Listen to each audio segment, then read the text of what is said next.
Marcus Aurelius once said, "You have power over your mind, not outside events. Realize this and you will find strength." In a world where emotions can feel like turbulent waves, how do we find our anchor? Join us as we explore 7 Stoic lessons that hold the key to mastering your emotions and navigating life's storms with unwavering resolve. Before we begin, I would appreciate if you liked the video so that you can help me to continue spreading the Stoic philosophy. If you are not subscribed, I recommend you to subscribe and activate the bell so you don't miss any video. Lesson number 1. Understand what's in your control. Have you ever found yourself caught in a storm? Not the kind with rain and thunder, but the storms of life.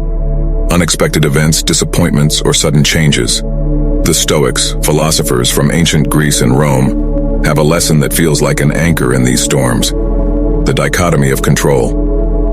Picture this: you're planning an outdoor event, and despite all your preparations, it rains. Now you can't control the weather, no matter how much you'd like to. But your reaction to the rain, that's entirely up to you. You could lament, get frustrated, or you could adapt. Maybe move the event indoors or see the rain as a refreshing change. Epictetus, a Stoic philosopher who was born a slave and rose to become one of the most influential thinkers of his time, put it succinctly: some things are in our control and others not. It sounds simple, right? But in this simplicity lies a profound wisdom that has the power to transform our lives. Every day, we're faced with a myriad of situations. Some we can influence, like our daily routines, the books we read, or the company we keep. But many are beyond our grasp: global events, the actions of others, the passage of time, and yes, the weather. Now here's where it gets interesting. The Stoics believed that our well-being doesn't depend on external events, but on how we interpret and respond to them. It's not the event itself, but our judgment about the event that causes our emotions. Think back to a time you faced a setback. Maybe you didn't get that job you wanted. At the moment it felt like a disaster, but with time, perhaps you realized it was a blessing in disguise, leading you to a better opportunity or personal growth. But how do we put this into practice?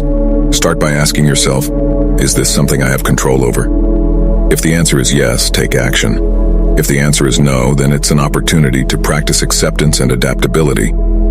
By truly understanding and internalizing this principle, we can free ourselves from unnecessary anguish. We can navigate life with a sense of calm, knowing that while we can't control the winds, we can adjust our sails. In a world that often feels chaotic, the dichotomy of control is a beacon of clarity. It reminds us to focus our energy where it matters most and to embrace the serenity in knowing that some things are simply beyond our grasp. Lesson number 2. Reflect before reacting. In today's digital age, where immediacy is often celebrated, the art of reflection can seem like a relic of the past. Yet it's this very act of pausing and pondering that can be our saving grace in a world that demands rapid responses. Consider the countless times we're faced with decisions both big and small. From choosing a meal at a restaurant to deciding on a career path, the spectrum of choices is vast. But it's not just the magnitude of these decisions that matters, it's the manner in which we approach them. Let's delve into a common scenario: reading a message that strikes a nerve. Maybe it's a colleague questioning your work or a friend making an offhand comment. The gut reaction might be defensiveness or anger. But what if, instead of diving headfirst into that emotional whirlpool, you took a step back? By allowing yourself that momentary detachment, you're not suppressing your emotions. You're giving them a space to breathe, to be understood. This practice of reflection is not about passive acceptance or avoidance. It's about active engagement with our thoughts and feelings. It's about asking probing questions. Why did this comment affect me so deeply? What underlying beliefs or past experiences are influencing my current emotions? Is my immediate reaction based on the present situation or past baggage? Moreover, reflection before reaction is a tool that fosters empathy. By giving ourselves time, we also allow ourselves to consider the perspectives of others. Maybe that colleague had a stressful day, or that friend didn't realize the weight of their words. By reflecting, we open the door to understanding, not just for ourselves, but for those around us. In relationships, this practice can be a cornerstone. How many misunderstandings could be avoided if we took the time to reflect before reacting? How many bridges could be built instead of burned? It's in these reflective moments that we find clarity, compassion, and connection. Furthermore, in professional settings, the ability to pause and ponder is invaluable. Leaders who reflect before making decisions are often more respected and effective. They're seen as thoughtful, measured, and wise. Their decisions, born from reflection, often stand the test of time. In a world that often feels like it's moving at breakneck speed, the act of reflection becomes a form of rebellion, a quiet yet powerful statement that we won't be swept away by the currents of immediacy. It's a commitment to ourselves, to our well-being, and to the quality of our interactions with the world. In essence, to reflect before reacting is more than just a practice. It's a philosophy, a way of life that champions depth over breadth, understanding over impulsivity, and meaningful connections over fleeting interactions. It's a journey inward that has profound outward implications, shaping not just our responses, but the very fabric of our lives. Lesson number 3, practice dispassion.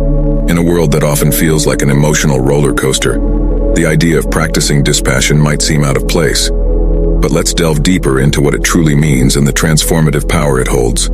Dispassion isn't about suppressing emotions or becoming indifferent to the world around us. It's about cultivating a balanced perspective, a calm amidst the storm. Imagine being able to observe events, situations, and even your own emotions without being overwhelmed by them. Think about the last time you watched a gripping movie. There were moments of tension, excitement, maybe even sadness. While you were engaged in the story, a part of you always knew it was just a movie. You didn't rush to help the hero or console the crying character. You observed, you felt, but you remained in your seat. This is the essence of practicing dispassion, being deeply engaged with life, feeling its many emotions, but also knowing when to remain seated in the theater of your mind, observing without getting lost in the drama. This approach becomes a lifeline in our modern age of information overload. Every day, we're bombarded with news, updates, and notifications. Reacting passionately to every piece of information would leave us perpetually exhausted. Dispassion offers a buffer, a way to engage with the world in a more sustainable, balanced manner. Dispassion also plays a pivotal role in interpersonal relationships. We've all been in situations where conversations get heated, where disagreements arise.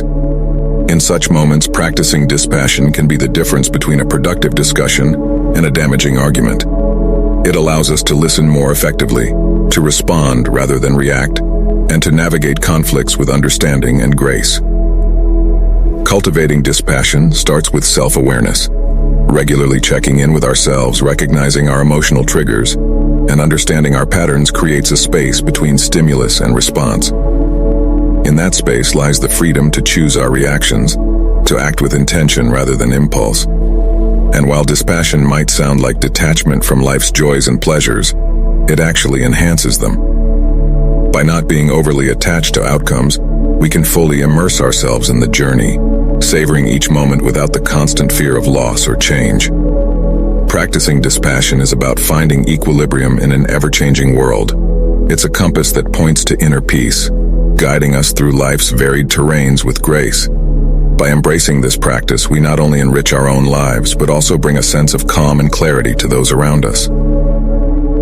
Lesson number 4. Ask yourself, will this matter in 5 years? Life is filled with moments that test our patience, resilience, and perspective. From minor inconveniences like a spilled coffee to more significant challenges like disagreements with loved ones, our days are punctuated with situations that evoke a range of emotions.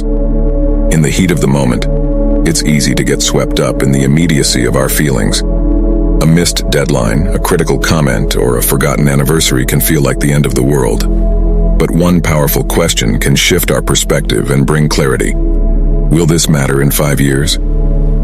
This simple yet profound question serves as a mental time machine, transporting us to the future and allowing us to look back at the present moment.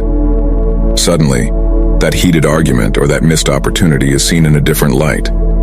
Most of the things we fret about today will be forgotten footnotes in the grand narrative of our lives. Consider the challenges and worries you had 5 years ago. How many of them still hold weight today? How many have been overshadowed by new experiences, learnings, and memories?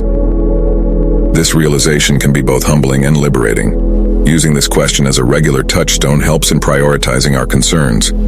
It assists us in distinguishing between short-term setbacks and long-term implications.